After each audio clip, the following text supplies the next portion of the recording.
আসসালামু আলাইকুম viewers, sites ডায়েরির পক্ষ থেকে সবাইকে শুভেচ্ছা ও স্বাগত। আশা করি তোমরা সবাই ভালো আছো। আমিও তোমাদের দোয়ায় আলহামদুলিল্লাহ অনেক ভালো আছি।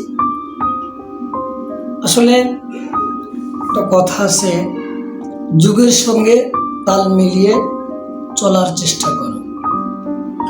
দেশ গুণে ভেষ, জমির গুণে চাষ। আসলে আমাদের দাদা দাদি নানি এনাদের আমলে প্রকৃত এবং রিয়াল ভালোবাসা ছিল। আমাদের যুগে যে রিয়াল ভালোবাসা নাই সেটা নয়, তবে সেটা শতেও একটা নাই, হাজারেও নাই, সেটা লাখে একটা। তো ওটা আসলে ধরা যায় না বললে চলে। আমাদের দাদা দাদির আমলে শুনেছি, তারা বলতো যে বউ হয়ে এসেছি, লাশ হয়ে বের হব, তবুও ডিভোর্সের চিন্তা ভাবনা নাহি করিব। এখনকার দিনে তুমি লক্ষ্য করে দেখো, তোমার বন্ধু বান্ধব, তোমার গ্রামে বা দেশের দিকে তাকাও, ফেসবুকে দেখো, অহরহ তালাক এবং ডিভোর্স হইতেছে। এবং আগেরকার দিনে তো পরকীয়া ছিল না বললেই চলে। এখন তো পরকীয়া অ্যাভেলেবেল হয়ে গেছে। দেখা যাচ্ছে যে আমার ওয়াইফও করতে পারে, তোমার ওয়াইফও করতে পারে, আমার গার্লফ্রেন্ডও করতে পারে, তোমার গার্লফ্রেন্ডও করতে পারে। ধরতে পারলে ধরলে, না ধরতে পারলে গোপন গোপন করতেছে। এটা অ্যাভেলেবেল হয়েছে। অতএব আগের কালের দিনের চিন্তা ভাবনা বাদ দিয়ে যুগের সঙ্গে তাল মিলিয়ে চলা বলতে আমি তোমাদেরকে এটাই বোঝাইতেছি যে আগের মানুষ এতটাই অভাবী ছিল যে তারা 3 বেলা ভাত খেতে পারতো না। একবেলা হয়তো ভাত খেত আর 2 বেলা রুটি খেত। আগে আটার দাম ছিল কম, চাউলের দাম ছিল অনেক বেশি। আর এখনকার দিন দেখো বদলে গিয়েছে। এখন ভাত সস্তা আর আটার দাম বেশি, তাহলে সম্পূর্ণ উল্টা হয়ে গিয়েছে না? তেমনি আগে রিয়াল ভালোবাসা ছিল, এখন রিয়াল ভালোবাসা যেটা আগেই বললাম নাই তা না, একেবারে কম। তো এখন ভালোবাসাটা চলে গিয়েছে টাকার উপরে। তুমি একটা প্রেম করেছ, তোমার একটা ভালোবাসার মানুষ আছে, সেই মানুষটা যখন তোমার দেখবে যে তুমি তাকে ভালো কিছু ড্রেস কিনতে পারছো না, তুমি একটা ভালো দামি রেস্টুরেন্টে খাওয়াইতে পারছো না, তুমি একটা ভালো দামি গাড়িতে নিয়ে তাকে চলাফেরা করতে পারছো না, তখন সে দেখবে তার বান্ধবী একটা ভালো ছেলের সাথে প্রেম করছে, তার টাকা পয়সা আছে, সে দামি রেস্টুরেন্টে খাওয়ায়, দামি গাড়ি চলাফেরা করে, তখন দেখবে তার ভিতরে তোমার প্রতি একটা যে আগ্রহ, এটা আস্তে আস্তে হারিয়ে ফেলবে। কারণ এখনকার যুগের মানুষ বিলাসিতা পছন্দ করে। অতএব বিলাসিতা করতে গেলে তোমাকে টাকা কামাই করতে হবে। এজন্য তুমি মেয়েদের পিছে না ছুটে টাকার পিছনে ছুটো, নিজের জীবনকে সাজাও।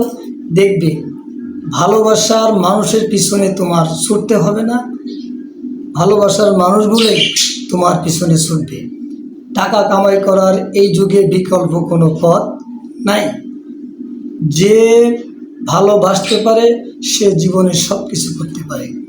যার জীবনে ভালোবাসা নাই, তার জীবনে কোনো ভালো অর্জনও নাই।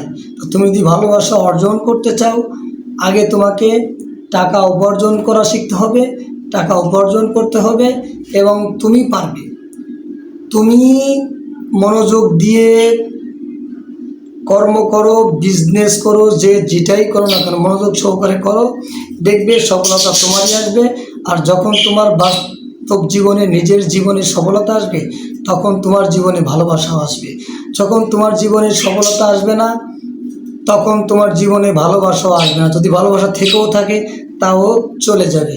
অতএব কেঁদে কখনো ভালোবাসা অর্জন করা যায় না। ভিক্ষা চেয়ে কখনো ভালোবাসা পাওয়া যায় না। একজনের কাছে হাত জোড় করে মিনতি করে তোমাকে ছাড়া বাঁচবো না, তোমাকে ছাড়া আমি জীবন যাপন করতে পারবো না, এই সমস্ত বলে কখনো মানুষের মন জয় করা যায় না। এগুলা বললে মানুষের মনের ভিতরে আরো তোমার প্রতি ঘৃণা সৃষ্টি হবে। একটা উদাহরণ তোমাদেরকে দিই, যে প্রকৃত ভালোবাসবে সে পরিস্থিতি যত খারাপই হোক তোমাকে ছেড়ে যাবে না, এটা ঠিক আছে। তো আমি আগেই বললাম প্রকৃত ভালোবাসা কীরকম বা কয়জনের মধ্যে কয়জন আছে। মনে করো একটা সন্ত্রাস তোমাকে মারপিট করছে টাকার জন্য, এখন তুমি কান্নাকাটি করছো। আচ্ছা, তুমি যতই কাঁদো তাদের কি মায়া হবে? হবে না।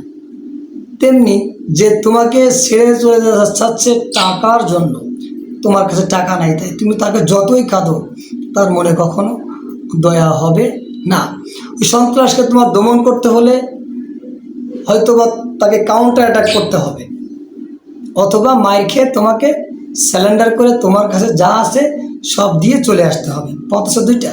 তেমনি তোমার ভালোবাসার মানুষকে যদি তুমি ফিরিয়ে আনতে চাও এই যুগের, তাহলে তাকে ছেড়ে নিঃস্ব হয়ে তোমাকে চলে আসতে হবে, অথবা তোমাকে টাকা অর্জন করে প্রতিষ্ঠিত হয়ে যখন তুমি উঁচু জায়গায় চলে যাবে তখন দেখবে সে তোমার কাছে আবার ঘুরে আসতে বাধ্য হবে।